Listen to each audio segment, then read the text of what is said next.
membunuh Prawoto. Orang itulah yang membunuh ayahku Pangeran Sekar. Hutang darah harus dibayar dengan darah. Hutang nyawa harus dibayar dengan nyawa.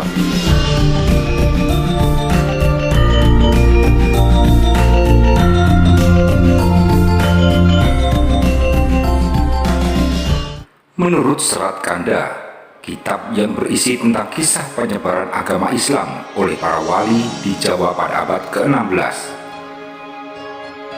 menceritakan tentang Raja Demak Bintoro, yaitu Raden Patah, yang memiliki 3 orang putra. Yang pertama yaitu Adipati Yunus, atau orang-orang Portugis sering menyebutnya dengan Pati Unus, yang bergelar Pangeran Sabrang Lor. Putra kedua yaitu Surowiyoto atau Raden Kikin, atau sering juga disebut Pangeran Sekar.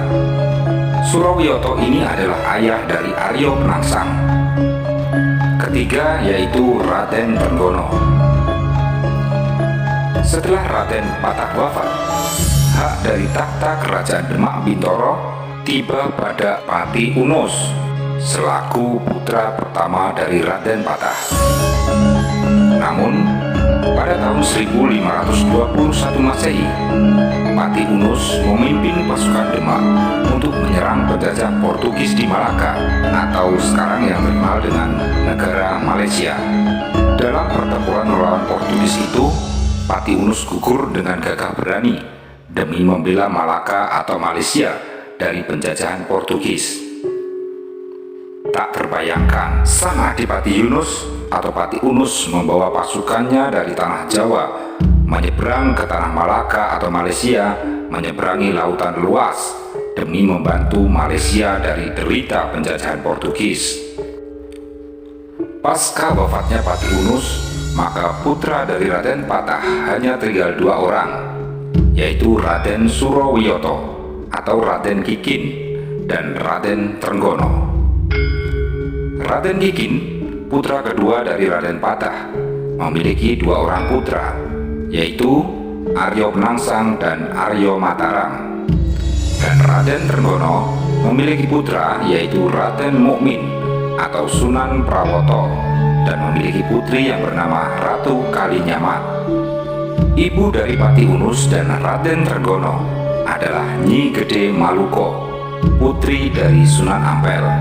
Sedangkan ibu dari Raden Kikin adalah putri dari Adipati Jipang.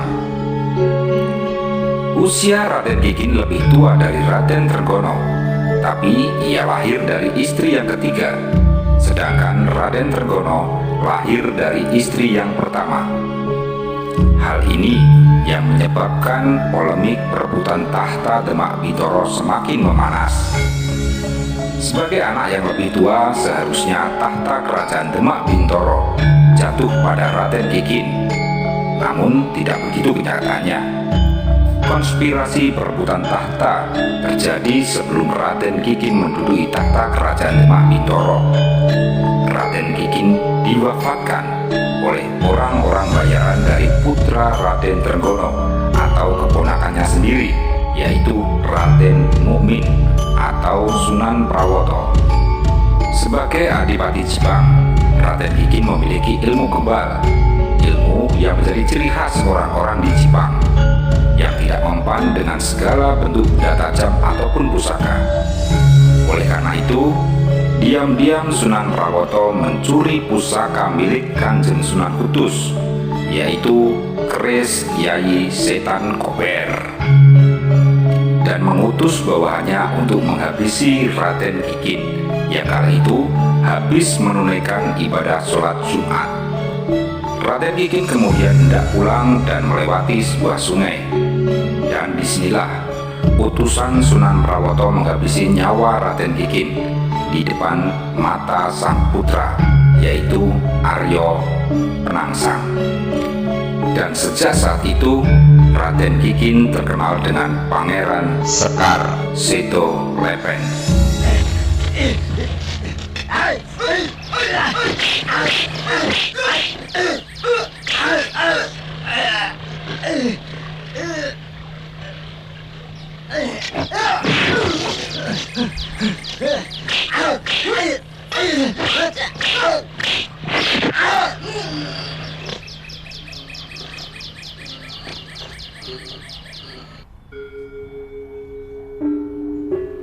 Setelah wafatnya Raden Kikin, Kadipaten Jipang dipegang oleh putra beliau, yaitu Aryo Penangsang.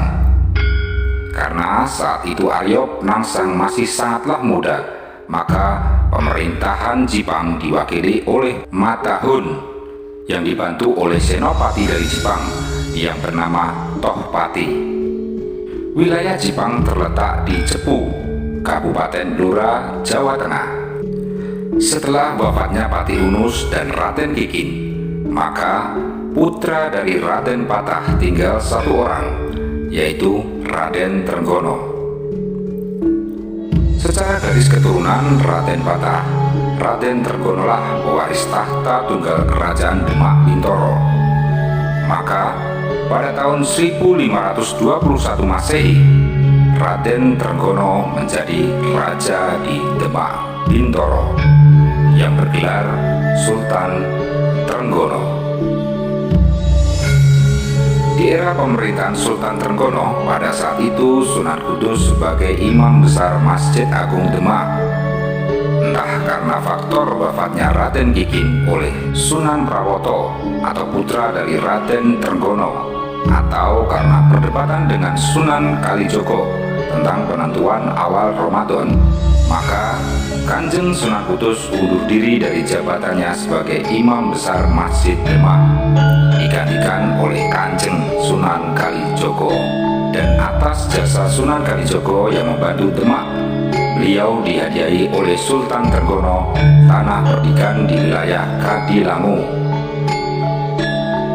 Pada masa pemerintahan Sultan Trenggono, Kerajaan Demak berada di puncak kejayaannya dengan menguasai hampir seluruh tanah di Jawa. Dibantu oleh Kasultanan Cirebon, Adipati Kuningan, dan juga Kasultanan Banten, maka Kerajaan Demak yang dipimpin oleh Fathahillah mampu mengusir Portugis yang ingin menguasai Sunda Kelapa atau Batavia atau yang sekarang terkenal dengan Jakarta. Lalu dikisahkan pada suatu hari, rombongan Sultan Trenggono hendak sholat zuhur. Beliau bertemu dengan seorang pemuda yang gagah perkasa serta lincah, yang mampu melompati kolam yang ada di depan masjid dengan salto.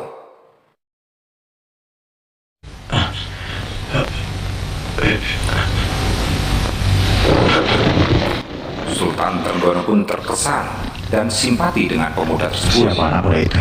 Maaf Baginda, baru kali ini hamba melihatnya. Anak muda itu jangan pernah pergi. Baik Baginda.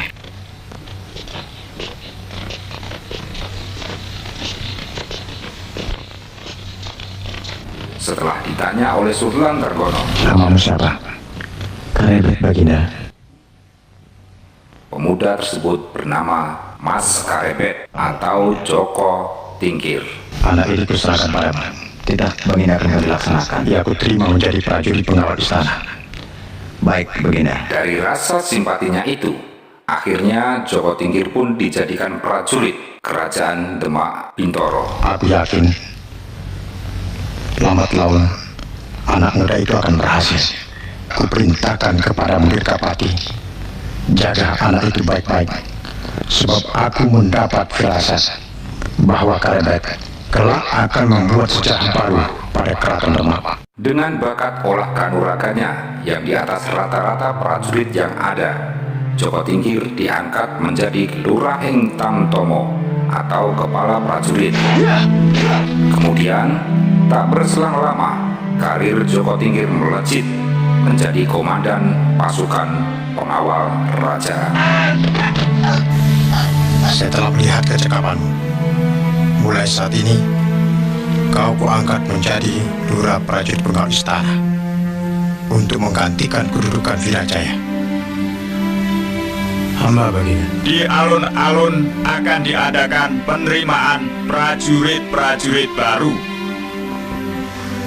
Kasultanan Demak membutuhkan tenaga kalian. Dikisahkan pada suatu hari, Joko Tingkir berada di pelataran Kademangan untuk menyaksikan pendadaran calon perwira baru. Mereka menunjukkan skill dan kemampuannya dalam hal olah kanuragan masing-masing agar layak menjadi Lurahing Tamtomo atau kepala prajurit.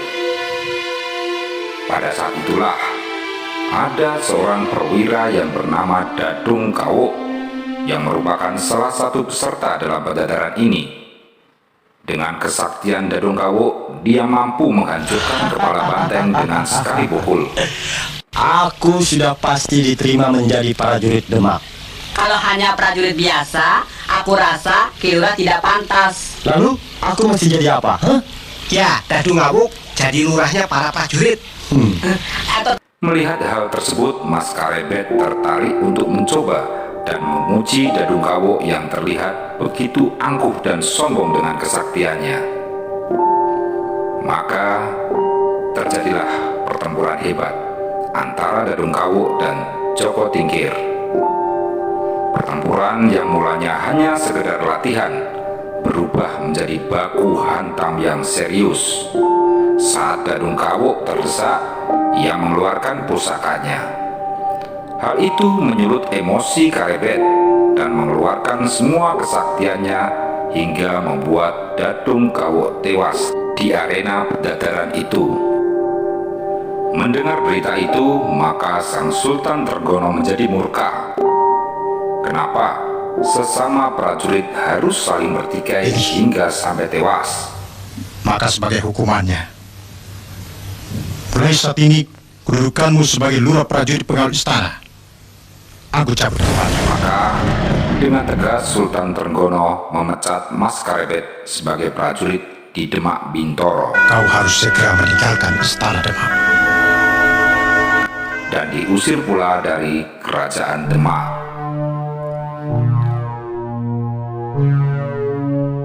Setelah dipecat sebagai prajurit, Joko Tingkir memiliki siasat untuk mengambil hati Sultan Trenggono kembali dengan cara memberi makan kebo Danu dengan tanah Siti Sangar, yang nantinya kebo tersebut akan ngamuk dan hanya Karebetlah yang mampu menjinakkannya. Dengan sembunyi-sembunyi, Joko Tingkir kembali ke istana Demak untuk melancarkan siasatnya itu dan memasukkan tanah Siti Sangar ke makanan kebo Danu. Benar saja, pagi harinya kebo Danu mengamuk hebat dan membuat kalang kabut prajurit serta seisi istana Demak Bintoro.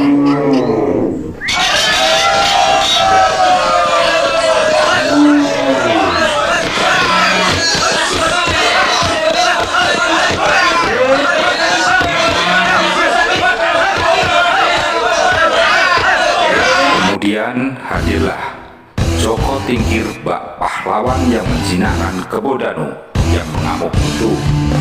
Hal ini membuat simpati kembali Sultan Trenggono kepadanya. Bak mendapat durian runtuh, Sultan Trenggono menjodohkan Mas Karebet dengan salah seorang putrinya yang bernama Ratu Mas Cempoko.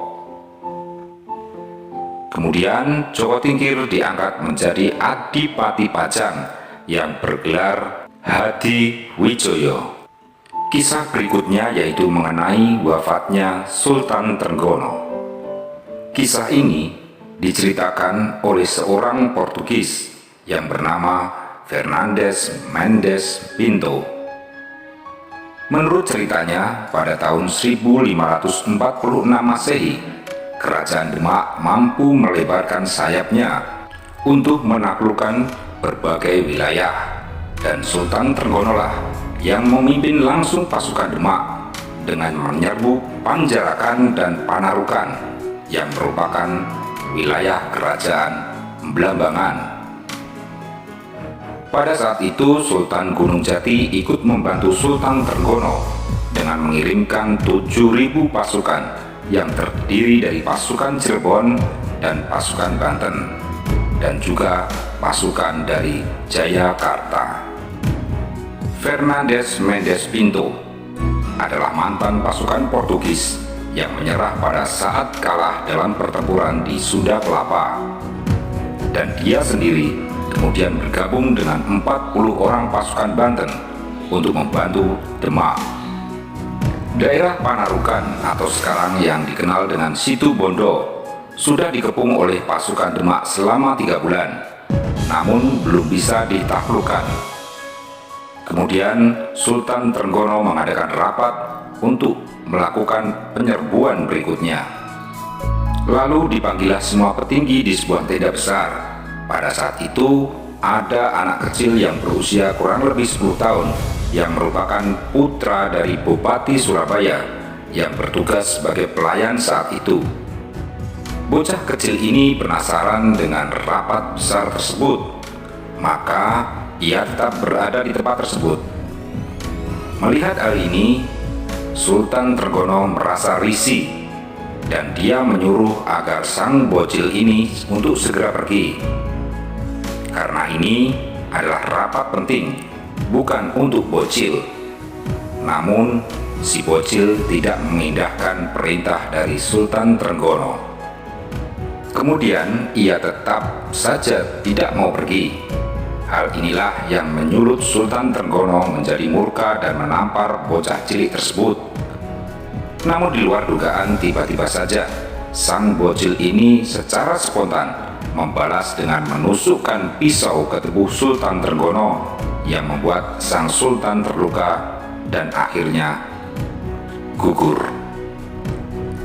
Setelah wafatnya Sultan Trenggono, maka putra pertamanya, yaitu Raden Mukmin atau Sunan Prawoto, menduduki tahta tertinggi di Kerajaan Demak, menggantikan sang ayah.